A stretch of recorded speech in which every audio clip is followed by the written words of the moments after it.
കുന്നംകുളം നഗരത്തിലെ ഏറ്റവും തിരക്കേറിയ പഴയ ബസ് സ്റ്റാൻഡിന് എതിർവശത്തുള്ള കാന കാൽനട യാത്രക്കാർക്കും വാഹനങ്ങൾക്കും ഒരുപോലെ അപകട ഭീഷണിയാവുകയാണ്. കാനയ്ക്ക് മുകളിൽ സ്ഥാപിച്ചിരുന്ന സ്ലാബ് തകർന്ന് കാനയ്ക്കുള്ളിലേക്ക് തന്നെ വീണ് കിടക്കുന്ന സ്ഥിതിയിലാണ് ഇപ്പോൾ. കാനയുടെ വീതിക്ക് അനുയോജ്യമല്ലാത്ത സ്ലാബ് സ്ഥാപിച്ചതാണ് നിലവിലെ പ്രതിസന്ധിക്ക് പ്രധാന കാരണം.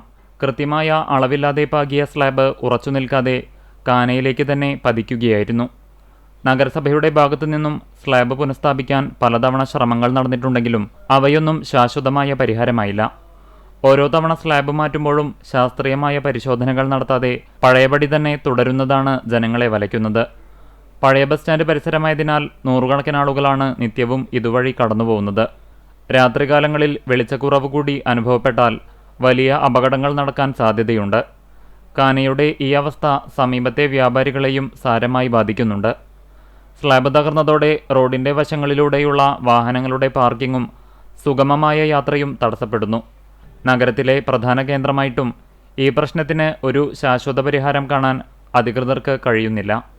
ഇനിയും അപകടങ്ങൾ സംഭവിക്കുന്നതുവരെ കാത്തുനിൽക്കാതെ അധികൃതർ ഈ വിഷയത്തിൽ അടിയന്തരമായി ഇടപെടണമെന്നും കാനയുടെ അളവിനനുസരിച്ചുള്ള ബലമേറിയ പുതിയ സ്ലാബ് സ്ഥാപിച്ച് അപകട ഭീഷണി ഒഴിവാക്കണമെന്നുമാണ് ജനങ്ങളുടെ ആവശ്യം.